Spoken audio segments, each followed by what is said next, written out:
रिद्धि, ये दोनों कौन है? अगर इन्हें खाना खाना है तो अंदर बुला लो। पता नहीं मैम, मैं पिछले कुछ दिनों से देख रही हूँ ये दोनों ऐसे ही खड़े रहते हैं यहाँ पे, वो भी आधा आधा घंटा। मैं इनसे पूछती भी हूँ जाकर, पर कोई जवाब ही नहीं देते। एक काम करो, इन्हें जाकर कहो कि अगर इन्हें खाना खाना है तो हम इनसे पैसे नहीं लेंगे, फ्री में खाना खिला देंगे। जाओ। ठीक है मैम, मैं बोलती हूँ।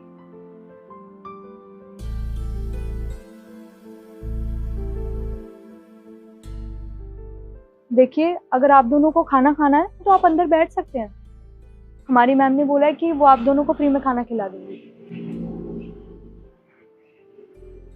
अच्छा ठीक है, आपको अगर अंदर बैठ के नहीं खाना है तो आप ऑर्डर बता दीजिए, मैं यहाँ पैक करवा के दे दूंगी आपको।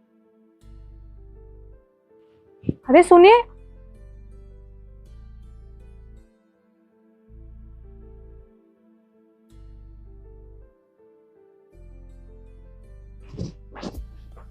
क्या हुआ? वो दोनों ऐसे चले क्यों गए? खाना ऑर्डर नहीं किया? नहीं मैम, पता नहीं अचानक से ही चले गए। मैंने तो जबकि ये भी बोला कि हमारी मैम आपको फ्री में खाना खिला देंगी। अच्छा, चलो कोई बात नहीं, अब गए तो गए, क्या कर सकते हैं। चलो।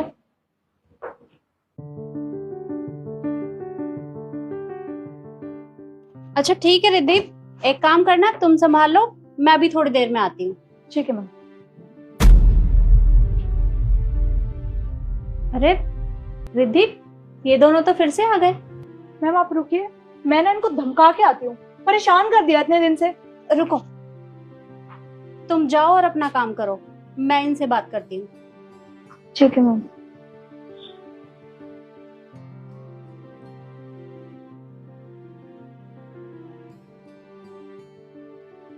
देखिए, अगर आप दोनों को अंदर खाना खाना है तो आप अंदर आ सकते हैं, आइए। अरे अगर खाना नहीं खाना, कोई काम चाहिए, मैं आपको काम भी दे दूंगी, पर बताइए तो सही। अरे मैं पैसे नहीं लूंगी खाने के। अरे रुकिए।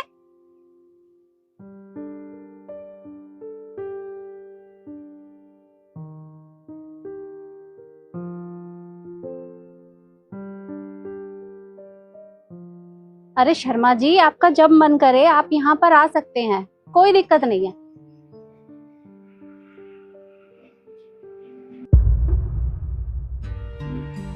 शर्मा जी, मैं आपसे बाद में बात करती हूँ। ओके। ये दोनों फिर यहाँ, बात करके देखती हूँ।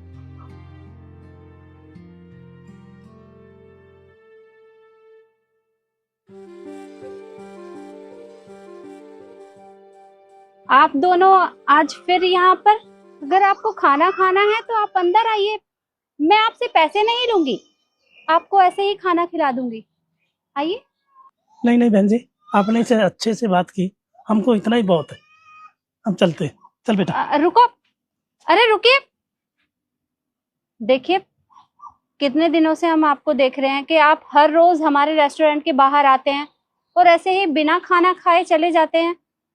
हम आपसे पैसे नहीं लेंगे, ऐसे ही फ्री में खाना खिला देंगे, पर आप बताइए तो सही कि आप हर रोज ऐसे आते हैं और ऐसे ही चले जाते हैं, आखिर बात क्या है? वो मैडम जी, बात ऐसी है, मेरा बेटा ना। बाबूजी, देख रहे हैं आप, ये कितना बड़ा रेस्टोरेंट है। यहाँ ना अमीर अमीर लोग खाना खाने आते हैं, जिनके पास ना 4 पहिए की गाड़ी होती है, अपने अपने पूरे परिवार के साथ यहाँ खाना खाने आते हैं। यहाँ का खाना बहुत अच्छा बनता होगा, पता है आपको। कुछ मत करो, यहाँ के बस कुर्सी पे बैठ जाओ, उसके बाद वेटर को ऑर्डर दे दो, वो अपने आप सारा सामान ला के रख देता है। ये सब तो ठीक है बेटा, पर यहाँ खाना खाने के लिए तुझे काबिल बनना पड़ेगा बेटा। काबिल बनना पड़ेगा? पर बाबूजी वो कैसे? मेहनत परिश्रम करनी पड़ेगी बेटा। मेरे बाबूजी बिल्कुल ठीक कह रहे हैं मेम साहब। वो क्या है कि हम दोनों अक्सर इस रेस्टोरेंट के बाहर इसलिए खड़े होते हैं ताकि हम देख सकें कि यहाँ कितने पढ़े लिखे लोग, कितने अमीर लोग आते हैं। वो क्या है ना, मैं तो ठहरा गरीब, मेरा पढ़ने का बहुत मन करता है।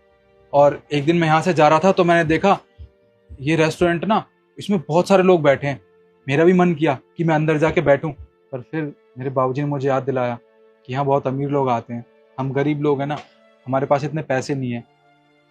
मेरे बाबूजी ने थोड़े बहुत पैसे जोड़ रखे थे और कहा था कि मैं चाहूँ तो तुझे एक दो बार तो इस रेस्टोरेंट में बैठा के खाना खिला सकता हूँ, और उसके बाद क्या, उसके बाद तुझे पैसों की कीमत तो पता नहीं होगी ना।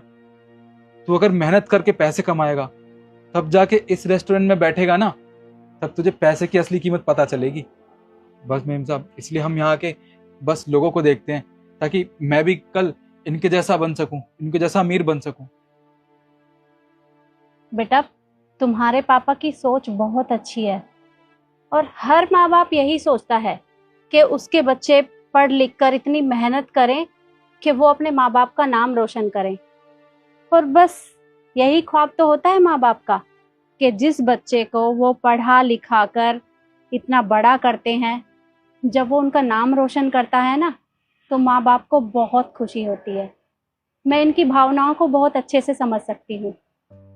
और बेटा, तुम खूब मेहनत करना, मुझे पूरा भरोसा है कि तुम एक ना एक दिन अपने पापा का नाम रोशन जरूर करोगे। क्योंकि जब एक पिता ये ठान लेता है कि वो अपने बेटे को कुछ ना कुछ तो बनाकर ही रहेगा, तो वो बेटा कभी भी असफल नहीं होगा, उसे हर चीज में कामयाबी ही मिलेगी। तुम चिंता मत करो। जी मैम साहब। अच्छा, एक रिक्वेस्ट है मेरी आप दोनों से। जी कहिए। मैं चाहती हूँ कि आप मेरी तरफ से यहाँ पर खाना खा के जरूर जाएं। प्लीज एक बार आइए। मैम साहब माफ कीजिएगा, पर मेरे बाबूजी ने ना मुझे स्वाभिमान से जिंदगी जीना सिखाया है। मैं आपके रेस्टोरेंट में बिना पैसे के खाना नहीं खाऊंगा, और हमारे पास इतने पैसे भी नहीं है जो हम आपको दे सके। पर हाँ, मैं आपसे वादा जरूर करता हूँ, मैं आपके महंगे रेस्टोरेंट में ना जरूर खाना खाने आऊंगा, वो भी अपने बाबूजी के साथ। और हाँ, आपके वेटर को वो क्या कहते हैं अंग्रेजी में, वो टिप। हाँ, वो टिप भी दे के जाऊंगा। ठीक है बेटा, जैसी तुम्हारी मर्जी, पर हाँ, मैं उस दिन का इंतजार करूंगी। जी मेम साहब, हम चलते हैं। ठीक है बेटा। आइए बाबूजी।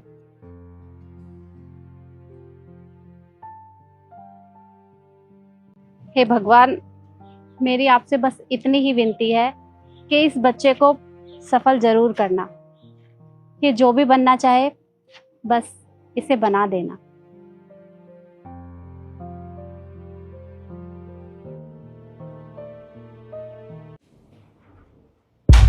मैम साहब, पैसे आपके कर गए?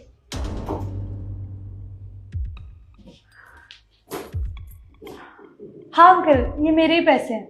एक्चुअली मेरे पर्स से गिर गए होंगे। Thank you. कोई बात नहीं।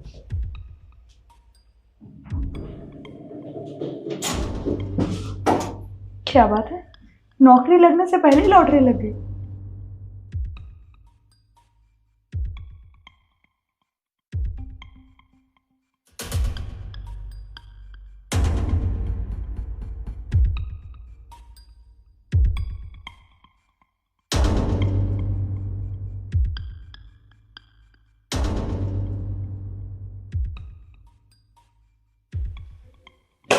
बाबूजी आपके पैसे?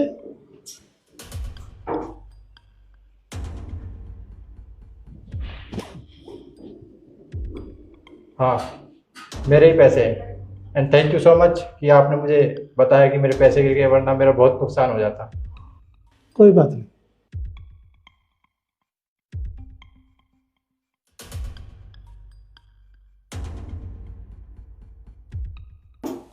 मेरे तो पैसे भी नहीं गिरे, फिर भी मुझे पैसे मिल गए।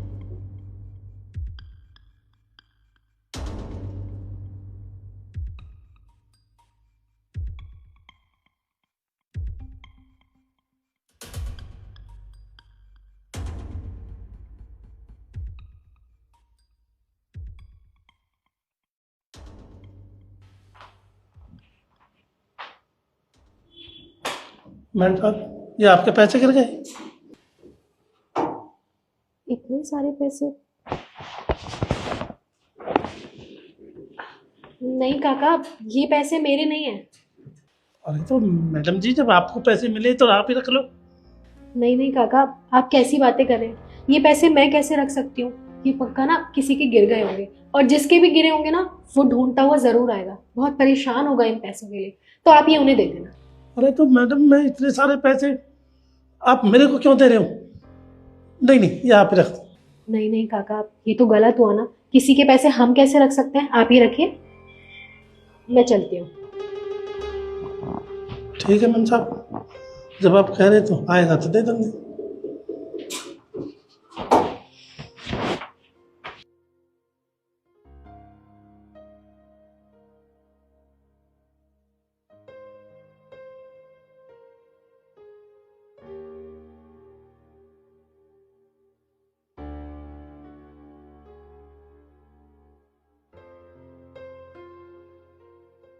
आप यहाँ पे इंटरव्यू के लिए आए? हाँ, और आप? मैं भी। आप भी यहाँ पे इंटरव्यू के लिए आई हैं? हाँ जी, मैं इंटरव्यू के लिए आई हूँ, और आप लोग भी ना। पर आपके कपड़े देख के तो ना लग रहा कि आप यहाँ पे इंटरव्यू देने आई हैं। मतलब जैसे किसी कंपनी में इंटरव्यू देने जाते हैं तो ऑब्वियसली फॉर्मल पहन के जाते हैं, जैसे मैंने पहना हुआ है, जैसे इन्होंने पहना हुआ है। पर आप तो गांव की गवार लग रही हैं देखने में, क्योंकि आपको तो ड्रेसिंग सेंस नाम की तमीज़ ही नहीं है ना। देखिए, आप लोगों का कोई हक नहीं बनता मुझसे इस तरीके से बात करने का। और रही बात ना इंटरव्यू की, तो वो हमारी एजुकेशन और स्किल पे डिपेंड करता है, ना कि ये ड्रेसिंग सेंस पे। तो आप ना ही बोलें तो बेटर है। हु सेड कि इंटरव्यू सिर्फ क्वालिफिकेशंस के बेस्ड पे होता है? सबसे पहले ना आपके लुक्स देखे जाते हैं, आपका ड्रेसिंग सेंस देखा जाता है, बट आप में तो वो चीज़ है ही नहीं ना। और वैसे आपकी गलती नहीं है इसमें। जो गांव के लोग होते हैं ना, जो गांव से आते हैं शहर में 2-4 कागज की डिग्री लेके सोचते हैं कि बड़ी कंपनी में जाके जॉब मिल जाएगी, तो ऐसा कुछ होता नहीं है। मैं आपको एक सलाह दूंगी कि इससे पहले मैम तुम्हें ऐसा धक्के मार के निकाले, तुम यहाँ से खुद चली जाओ, वरना 4 लोगों के आगे बेइज्जती होगी और तुम्हें भी अच्छा नहीं लगेगा। देखिए, मैं क्या सोचती हूँ क्या नहीं सोचती, उससे आपको कोई मतलब नहीं होना चाहिए। आप लोग इंटरव्यू के लिए आए हैं, अपने इंटरव्यू पे फोकस कीजिए। तो हम भी तो कुछ कह रहे हैं आपसे, आपको तो जॉब मिलेगी नहीं। वैसे हाँ, जॉब मिल सकती है अगर मैडम हम में से किसी को सिलेक्ट कर लेती है ना, तो तुम्हें यहाँ पे झाड़ू पोछा टॉयलेट साफ करने के लिए ना नौकरी दिलवा देंगे। उसके लिए तुम परफेक्ट हो, तुम्हारा ड्रेसिंग सेंस भी बिल्कुल ऐसा ही है, जो चाय देते हैं ना ऑफिसों में, बिल्कुल वैसा। देखिए, आप लोगों को ना टेंशन लेने की कोई जरूरत नहीं है। और रही बात ना मेरे सिलेक्शन की, तो वो जब हम अंदर इंटरव्यू देंगे ना तो पता चल जाएगा किसका सिलेक्शन होगा और किसका नहीं होगा। तो आप मेरी फिक्र मत कीजिए ना, प्लीज। जी madam. Okay madam. Mister Tarun and Riddhi, आप दोनों अंदर जा सकते हैं, मैडम ने आपको अंदर बुलाया है। सुन लिया तुमने? मैम ने हम दोनों को अंदर बुलाया है, क्योंकि मैम भी जानती है कि कौन इस कंपनी के लायक है और कौन नहीं। तो इससे पहले तुम्हारे यहाँ पे टाइम वेस्ट हो, निकलो यहाँ से।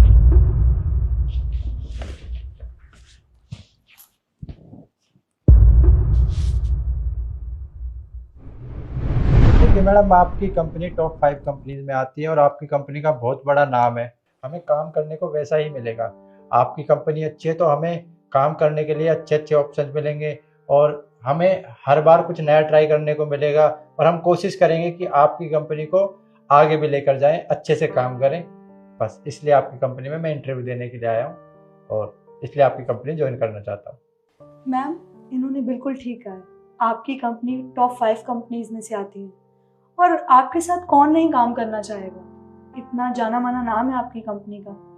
मैं पहले भी एक कंपनी में काम कर चुकी हूँ, पर वहाँ पर मुझे कुछ अच्छा नहीं लगा, तो बस मैं यहाँ पर आ गई। जैसे मुझे पता चला आपकी कंपनी में वैकेंसीज खाली हैं, तो मैंने सोचा कि मैं ट्राई कर लेती हूँ, और हो सकता है आपको मेरा CV भी पसंद है। बहुत अच्छा किया, आपने बिल्कुल ठीक सुना है।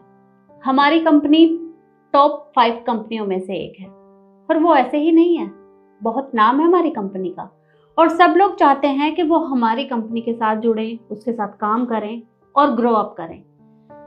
लेकिन मुझे फिर भी ऐसा लगता है कि आप दोनों के अंदर कोई तो चीज ऐसी है जो मिसिंग है। वो क्या मैम? एक मिनट, अब मैं आप लोगों को बताती हूँ कि मैं किस बारे में बात कर रही थी। मैं बात कर रही थी ईमानदारी के बारे में। किसी भी कंपनी में काम करने से पहले इंसान का ईमानदार होना बहुत जरूरी है, क्योंकि जो भी वहां का बॉस होता है वो अपने एम्प्लॉयज के ऊपर भरोसा करके उन्हें कोई काम देता है, लेकिन आप दोनों में से कोई भी ईमानदार नहीं है। ये तो मुझे बहुत अच्छे से पता चल चुका है, क्योंकि वो जो लिफ्ट के बाहर आपके साथ जो भी कुछ हुआ था ना, वो आपके इंटरव्यू का एक हिस्सा था।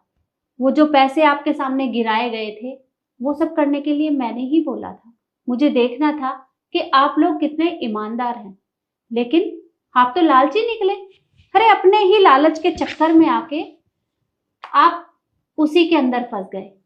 देखिए मैम, हम मानते हैं कि हमसे गलती हुई है, बट आप इस बेसिस पे हमारा इंटरव्यू नहीं लेंगी, ये तो गलत बात है ना। निकलिए यहाँ से। एक मिनट, आप लोग कुछ भूल रहे हैं। वो जो पैसे उठाए थे उन्हें टेबल पे रख के जाइए, क्योंकि मैं आपको यहाँ से कुछ नहीं ले जाने दूंगी।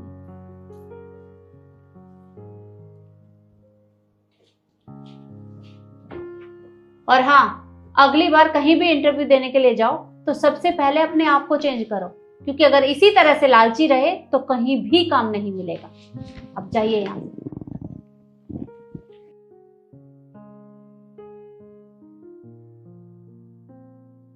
मिस ईशू, वाकई में आप बहुत ईमानदार हैं और मुझे आपके जैसे एम्प्लॉय की ही जरूरत है, तो आप कल से कंपनी ज्वाइन कर सकती हैं।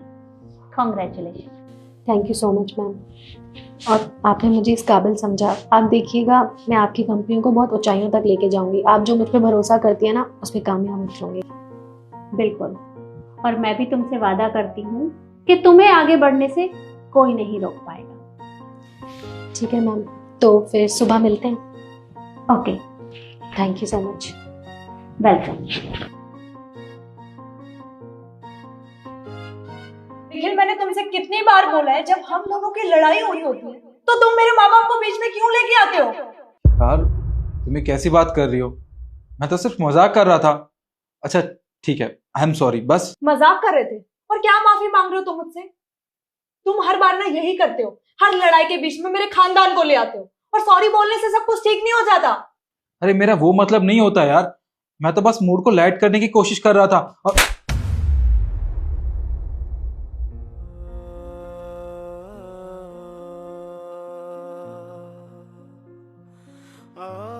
निखिल,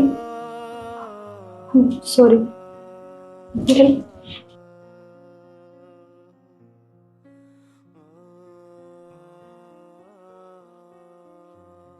हाँ तो गुस्सा किसको दिखा रहे हो? गलती तुम्हारी थी, तुम ही मेरे माँ बाप के बारे में बोल रहे थे।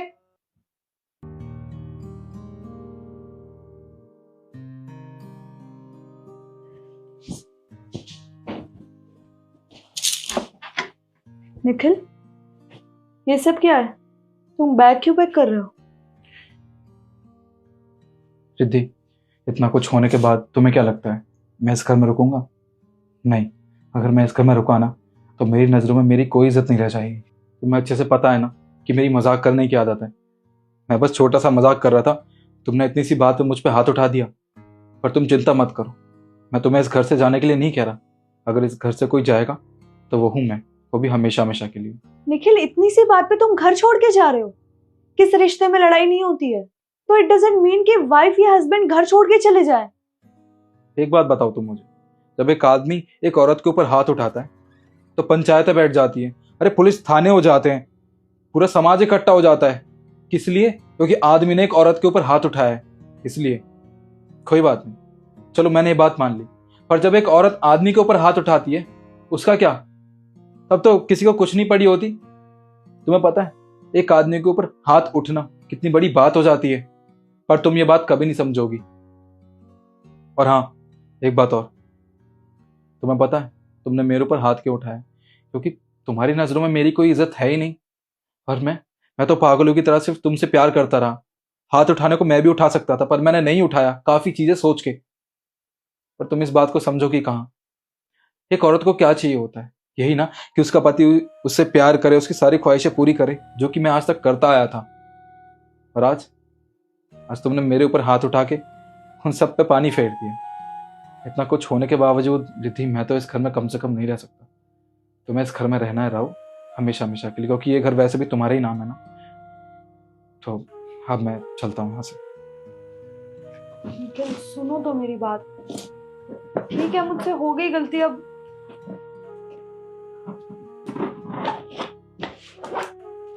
घर छोड़ के जाने की क्या बात है इसमें? एक बात और, अगर तुम्हें किसी भी चीज़ की ज़रूरत हो तो मुझे बता देना, वो चीज़ तुम्हारे लिए अवेलेबल हो जाएगी। पर मैंने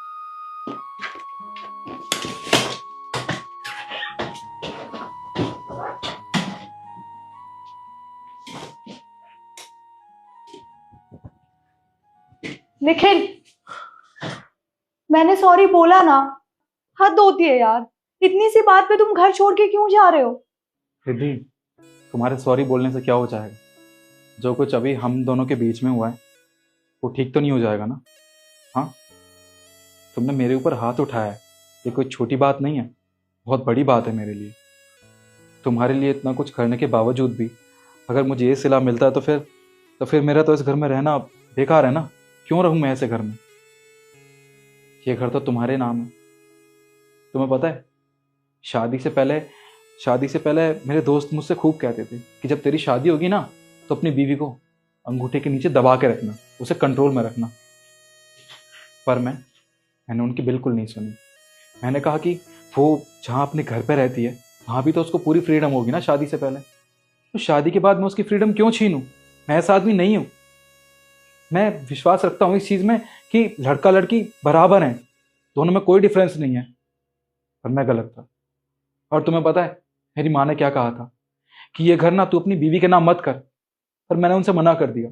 मैंने कहा कि अगर ये घर रिद्धि के नाम हो या मेरे नाम, इसमें क्या अलग है? कुछ भी तो नहीं। रहना तो हम दोनों को साथ में है ना, हमेशा इस घर में रहना है। पर आज वो सही साबित हुआ और मैं गलत। जो ये बात करते हैं ना कि लड़का लड़की हमेशा एक समान होते हैं, एक जैसे होते हैं, कोई डिफरेंस नहीं होता इनमें, अक्सर करके उनके मुंह पे ही तमाचा लगता है। और तुम्हें ये लग रहा होगा कि आज मैं इस घर से जाऊंगा तो लोगों को बताऊंगा कि मेरी बीवी ने मुझ पे हाथ उठाया, सिंपैथी गेन करूंगा। पर ऐसा कुछ नहीं, मैं बाहर जाके किसी को कुछ नहीं बताऊंगा। तुम इसकी चिंता बिल्कुल मत करो। और एक बात और, अगर तुम्हें अपनी गलती का एहसास हो जाए दिल से तो मुझे बता देना, मैं तुम्हारे पास वापस आ जाऊंगा। पर तब तक मैं इस घर में एक कदम तक नहीं रखूंगा। चलता हूं। निखिल